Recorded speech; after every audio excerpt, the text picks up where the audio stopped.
Class 11th, this is your revision of chapter Structural Organization in Animals. So, in this, animal tissue portion is only coming in your exams. So, you should know that there are 4 kinds of animal tissue.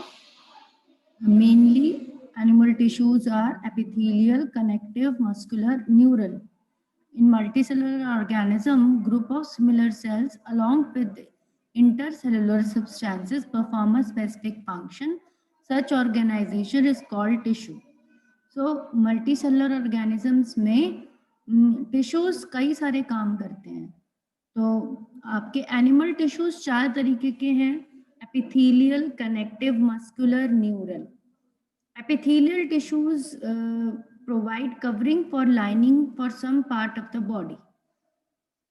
तो revision में आपको हर animal tissue के बारे में समझना है. तो यहाँ पर आप देख पा रहे हो कि एपिथेलियल टिश्यू का पहले कॉमन फंक्शन बताया है कि एपिथेलियल टिश्यू कवरिंग टिश्यू है और ये लाइन करता है सम बॉडी पार्ट्स को. Cells are compactly packed. Cells इसमें कॉम्पैक्टली पैक्ड होते हैं और इसमें बिल्कुल इंटरसेलुलर स्पेस नहीं होती है.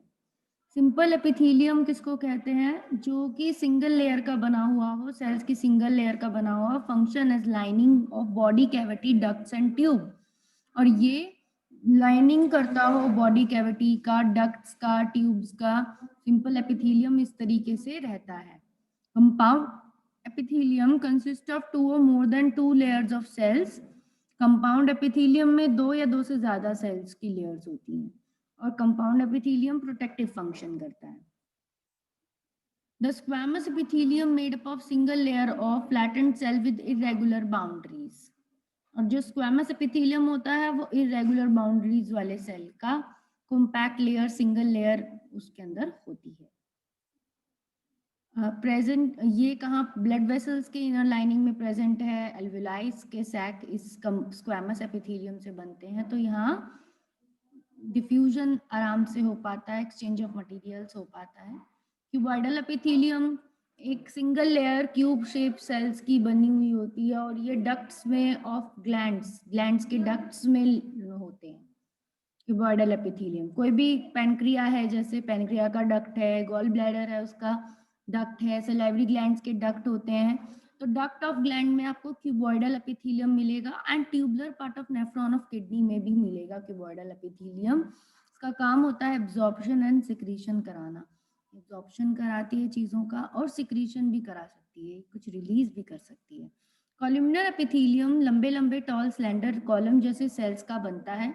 इनके न्यूक्लियाई बेस पे लोकेटेड होते हैं और जो इनके फ्री बेस हैं, फ्री सरफेसेस में है माइक्रोविलाई. इनकी टॉप की फ्री सरफेस जो है इन कंपाउंड कॉलमनर एपिथेलियम की, उनके ऊपर फिंगर लाइक प्रोजेक्शंस होते हैं जिन्हें माइक्रोविलाइस कहते हैं. ये सरफेस एरिया बढ़ाते हैं माइक्रोविलाई, जैसे लाइनिंग ऑफ इंटेस्टाइन में, स्टमक में आपको मिलते हैं. The ciliated ones are called ciliated epithelium. अगर विलाई हो तो उनको माइक्रोविलाई कंटेनिंग एपिथेलियम बोलेंगे और अगर सीलिया हो तो हेयर लाइक स्ट्रक्चर्स हो तो उनको सीलिएटेड एपिथेलियम भी बोलते हैं.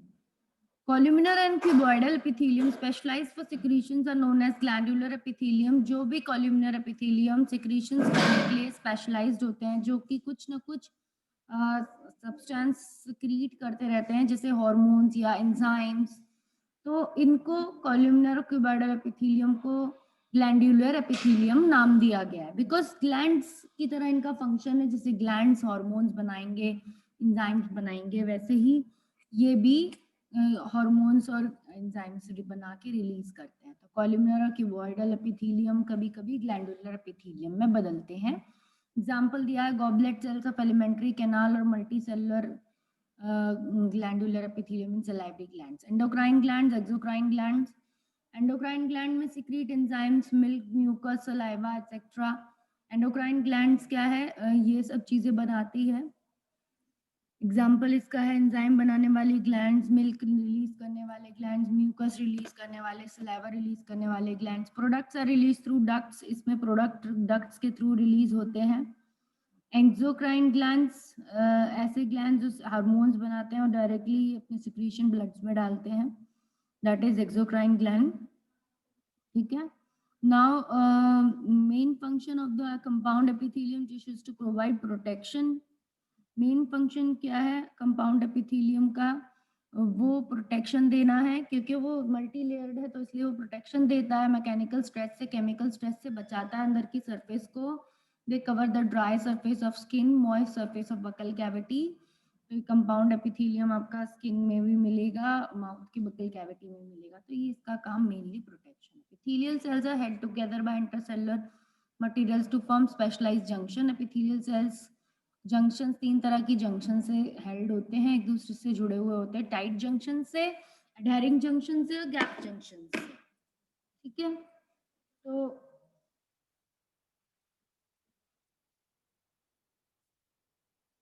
तो इसमें कनेक्टेड टिश्यू, टाइट जंक्शन ऐसी जंक्शन हैं जो कि आपकी हेल्प टू स्टॉप लीकिंग, बिल्कुल भी लीकेज को नहीं होने देती हैं. सेल्स बिल्कुल टाइटली सील्ड होते हैं एक दूसरे के. एडहेरिंग जंक्शन ऐसे जंक्शन हैं जो कि सीमेंटिंग, नेबरिंग सेल्स के सीमेंटिंग से बनती, बीच में कुछ मटेरियल होता है जो उन दोनों को जोड़ रहा है. गैप जंक्शंस ऐसी जंक्शन है जिनके बीच में कम्युनिकेशंस बढ़ाते हैं, उनके बीच में गैप है और कम्युनिकेशन होता है. Connective tissues.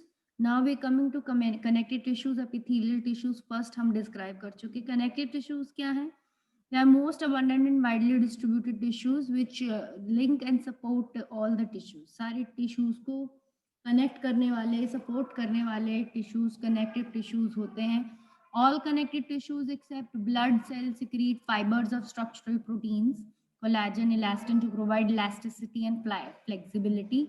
सारे connective tissues blood को छोड़कर fibers बनाते हैं. उनमें कुछ ऐसे cells होते हैं जो fibers भी बनाते हैं, जिसकी वजह से वो कनेक्टिव टिश्यू इलास्टिक और फ्लेक्सिबल बनता है. Now, loose connective tissue contains cells and fibers loosely arranged in semi-fluid ground substances include areolar tissues, adipose tissues. Loose connective tissues loosely arranged fibers release करते हैं अपने मैट्रिक्स में, और semi fluid ground substance, उनका जो matrix होता है वो थोड़ा सा लूज होता है, इसलिए उन्हें लूज कनेक्टिव टिश्यूज कहा जाता है. दो तरीके के हैं, एरियोलर और adipose.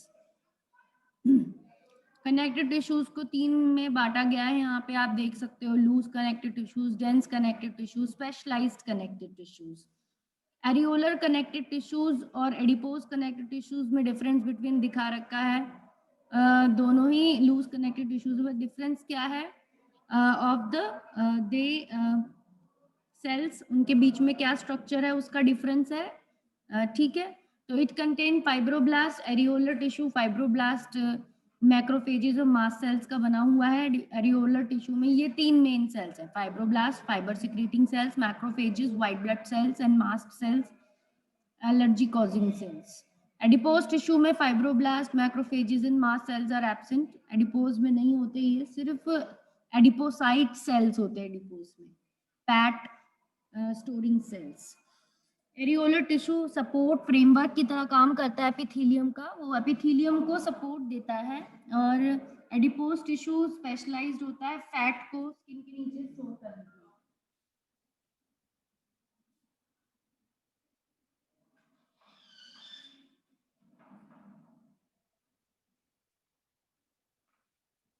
Now dense connective tissue. Dense connective tissue में फाइबर और फाइब्रोब्लास्ट बिल्कुल टाइटली अरेंज होते हैं, कॉम्पैक्टली पैक्ड होते हैं.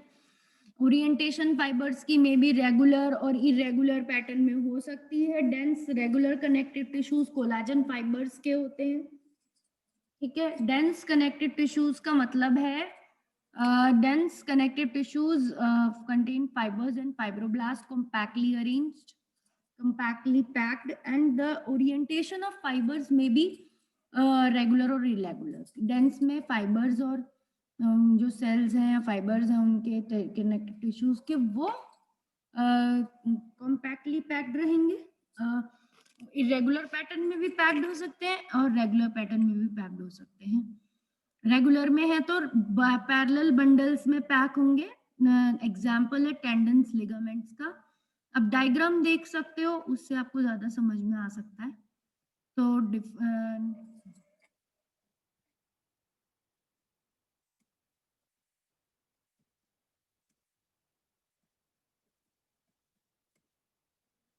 टेंडन और लिगामेंट आपके डेंस कनेक्टेड टिश्यूज हैं। आपके बोन्स को मसल से जोड़ने वाले होते हैं टेंडन्स। बोन टू मसल जोड़ रहे हैं, देखो आप यहाँ देख सकते हो, this is skeletal muscle, arm की मसल है ये। और लिगामेंट क्या कर रहा है, बोन को बोन से जोड़ रहा है। तो ligaments are attaching bone to bone, but tendons are attaching muscles to bone. तो ये आपको याद रखना है, टेंडन्स और लिगामेंट्स। तो ये आपके डेंस कनेक्टिव टिश्यूज है, ठीक है। तो इसमें फाइबर्स के, कोलेजन के फाइबर्स के बंडल पैरेलल में रहते हैं।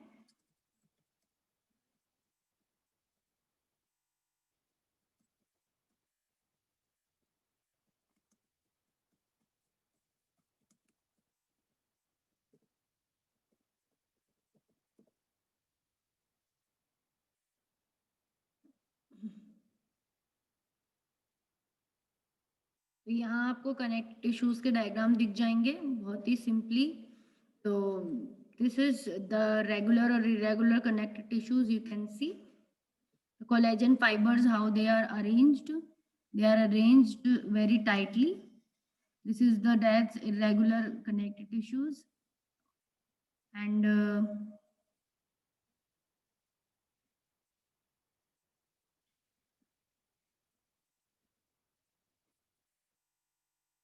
here you can see again irregular and regular. What is the difference? In regular, dense regular connective tissue, collagen fibers are running parallel to each other. The collagen fiber bundles are parallel to each other. Fibroblast nuclei which are producing that collagen fiber, those cells are fibroblast nuclei, fibroblast cells. And irregular tissues, the collagen fibers are randomly twisted and not parallel to each other. So this is the difference between dense regular and dense irregular.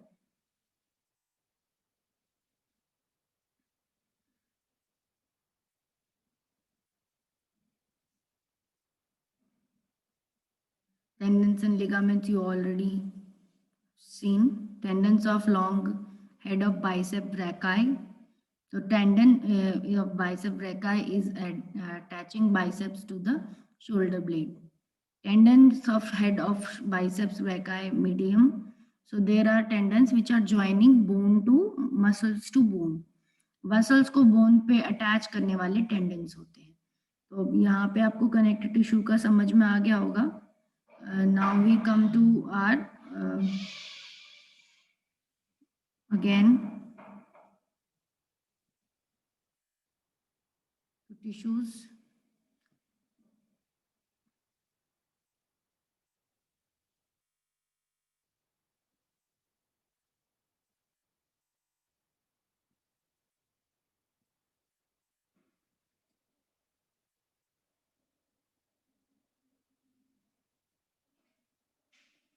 So this is areolar connective tissues, adipose, difference between both of them. Tendons connects bones to skeletal muscles, ligaments connects bone to bone.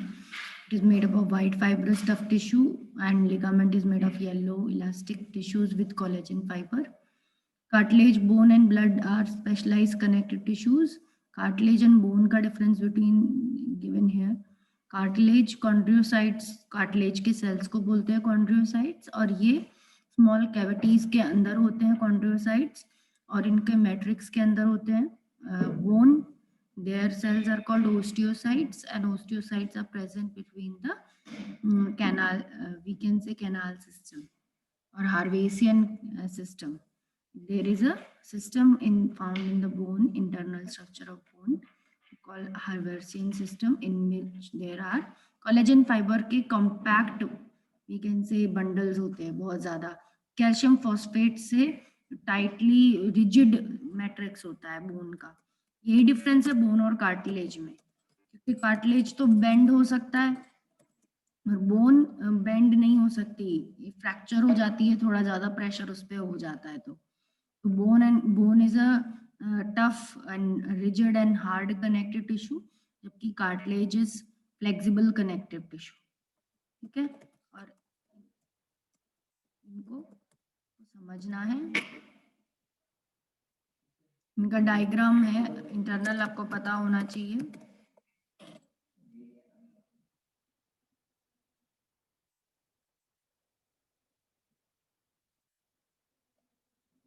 Cartilage यहाँ पे आप देख पा रहे हो और bone आप देख पा रहे हो। इसमें देखो ओस्टियोसाइट, लैमेली, कैनालक्यूली, ओस्टियोसाइट, ये बोन इस तरह की दिखती है अंदर से, और इसमें ऐसी प्रोसेसेस होती हैं, कैनाल सिस्टम्स होते हैं। और कार्टिलेज में ऐसा लूज होता है, सेल्स दूर दूर होते हैं और मैट्रिक्स थोड़ा सेमी सॉलिड होता है। तो ये डिफरेंस बिटवीन होता है। आपका 3 तरह के कार्टिलेज, यहाँ हे लाइन सबसे ज्यादा दूर दूर होंगे और बिल्कुल फाइन दिखेगा। फाइब्रस में फाइबर्स भी होंगे और इलास्टिक में और थोड़े से फाइबर्स होंगे, फ्लेक्सिबल ज्यादा होगा इलास्टिक फाइबर्स। ठीक है। ग्राउंड सब्सटेंस थोड़ा सा लूज है इधर, पर बोन का ग्राउंड सब्सटेंस क्या है, कैल्शियम फॉस्फेट और कोलेजन के फाइबर से टाइटली बाउंड है, तो ये इस वजह से टफ होती है बोन्स। ठीक है।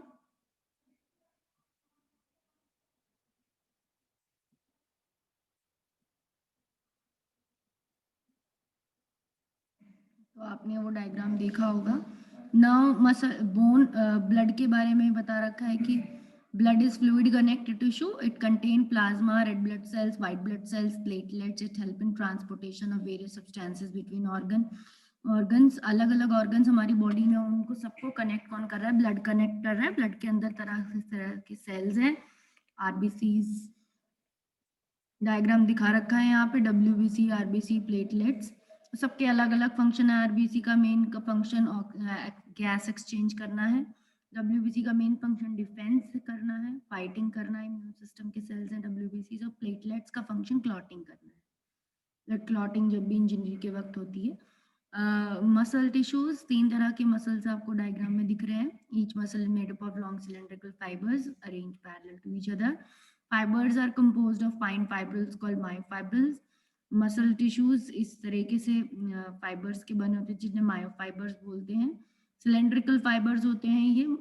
मसल सेल्स को मसल सेल्स इस तरह के सिलेंड्रिकल दिखते हैं, इनके न्यूक्लियस होते हैं, मल्टी न्यूक्लिएटेड होते हैं, और तीनों के अलग अलग कैरेक्टर्स हैं। पहला स्केलेटल मसल तो आप देख रहे हो, उसमें लाइट और डार्क बैंड है, और दूसरा स्मूथ मसल तो स्पिंडल शेप है, सिंगल न्यूक्लियस है, और कोई भी लाइट डार्क बैंड नहीं है स्मूथ मसल में। और थर्ड वाला आपका कार्डियक मसल है, तो वो आपको अलग तरह से दिख रहा है, ब्रांचिंग भी है और लाइट डार्क बैंड भी है और जंक्शंस भी हैं बिटवीन द सेल्स।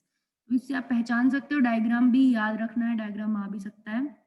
और 4 पॉइंट्स यहाँ दे रखे हैं टेबल में। Difference between, they are also known as striated voluntary muscles, multinucleated with light and dark bands, ये skeletal muscle के फीचर्स हैं।